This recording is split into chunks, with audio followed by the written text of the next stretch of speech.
Imagine só uma empresa assumir o controle de uma nação inteira, no controle das forças armadas, do governo, contaminar o abastecimento de água no país com substâncias cancerígenas, destruir a natureza e o sustento de milhões de famílias. Bem, isso é o que está acontecendo com a Shell na Nigéria. Shell é uma empresa multinacional petrolífera britânica, que tem como principais atividades a refinação de petróleo e a extração de gás natural. Mas como uma única empresa poderia dominar uma nação inteira? Quer saber os detalhes como tudo isso aconteceu? Então vem comigo. A Shell é a principal operadora do setor de petróleo e gás na Nigéria. De fato, na época em que obteve uma licença para explorar toda a nação nigeriana, constituiu sua concessão. Ao longo dos anos, a empresa construiu uma sólida reputação de ser a principal, não na extensão e amplitude de suas operações, mas na redução de direitos, incluindo a poluição ambiental, que beira o ecocídio. Córregos, rios são constantemente poluídos por derramamentos de óleo. Uma das principais maneiras pelas quais a Shell assumiu o controle da Nigéria foi dominar a infraestrutura de extração de petróleo. Assim, a principal estratégia foi prometer ao governo nigeriano um desenvolvimento no país, no qual geraria milhares de empregos com um investimento muito alto. E a princípio parecia um excelente negócio para o governo nigeriano. Ter essa grande multinacional era tudo que o país precisava para se desenvolver. Mas não foi isso que exatamente aconteceu. As promessas falharam. Embora toda a infraestrutura estivesse em terras nigerianas, era a Shell que realmente administrava tudo, o que significava que em anos posteriores, a Nigéria se tornaria completamente dependente da Shell para manter cerca de 1.000 poços de petróleo em funcionamento, e com 95% das exportações da Nigéria sendo petróleo. Isso representa 40% de sua economia total. E agora, como a Shell controlava o fluxo de petróleo no país, eles podiam controlar quase metade do fluxo de caixa total da Nigéria. Foi uma jogada de negócio genial. A Nigéria foi mantida refém pela Shell. Se a Nigéria quisesse ter o controle de sua economia de volta, a Shell poderia ameaçar a extração de petróleo e, consequentemente, destruir a principal fonte de renda do país. Por que o governo nigeriano deixou chegar a esse ponto? Recentemente, uma investigação anticorrupção revelou que a Shell transferiu 1,3 bilhão de dólares para a Nigéria, sabendo que os fundos acabariam nos bolsos de lavadores de dinheiro condenados. O governo nigeriano transferiu esse dinheiro para vários intermediários em vez de ser gasto no país.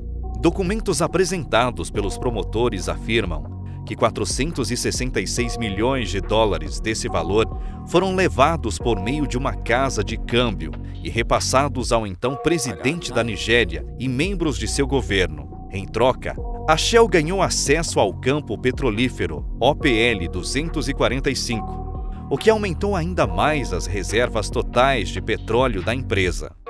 A partir de 2010, cerca de 3.000 vazamentos foram registrados e atribuídos a reservatórios com pelo menos 29 milhões de litros, uma quantidade enorme, suficiente para encher 11 piscinas olímpicas.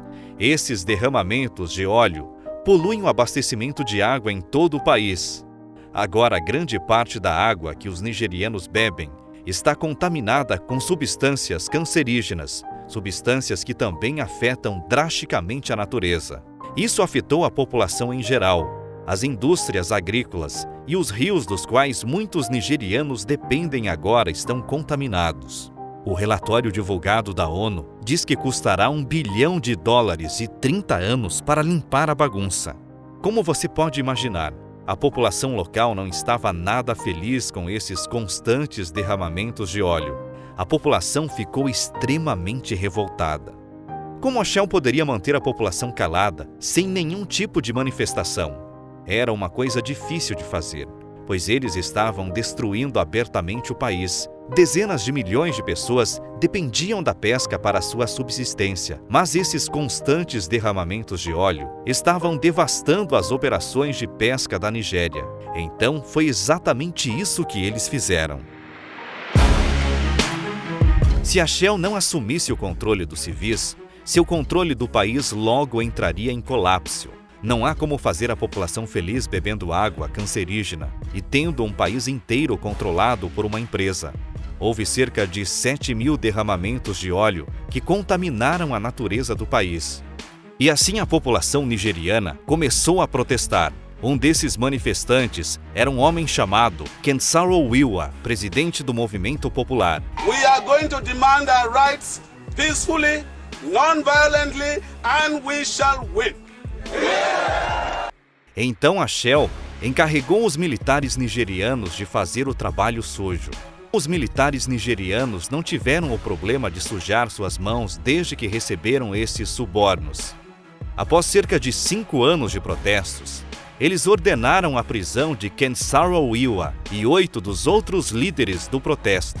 Embora os protestos tenham sido pacíficos, eles foram acusados de estar envolvidos em uma missão de assassinatos na região.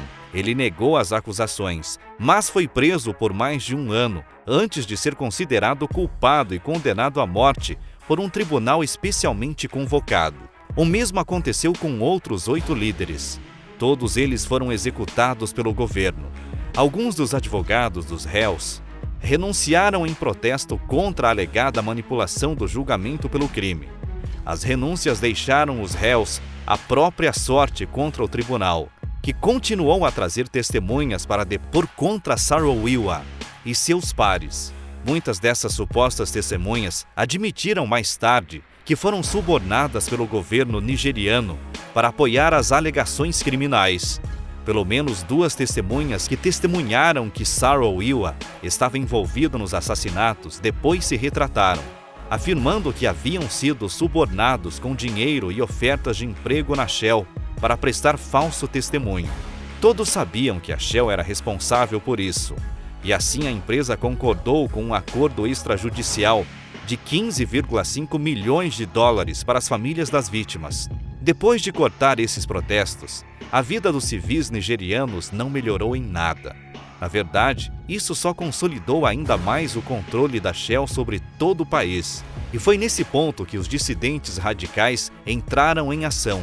Grupos em toda a Nigéria começaram a sabotar oleodutos, aumentando ainda mais os vazamentos em todo o país. Depois do que aconteceu com Sarowiwa, o movimento perdeu força. E, infelizmente, a verdade é que a situação nunca melhorou na Nigéria. Até hoje, a Shell nega qualquer envolvimento nas execuções. Agora é com você. Comente abaixo sua opinião sobre essa triste história. Já aproveita para deixar o seu like nesse vídeo. Isso nos ajuda a continuar trazendo novos vídeos como esse. E não esqueça de se inscrever no canal e ativar o sininho das notificações para não perder novos conteúdos. Eu vou ficando por aqui. Obrigado a todos e até o próximo vídeo.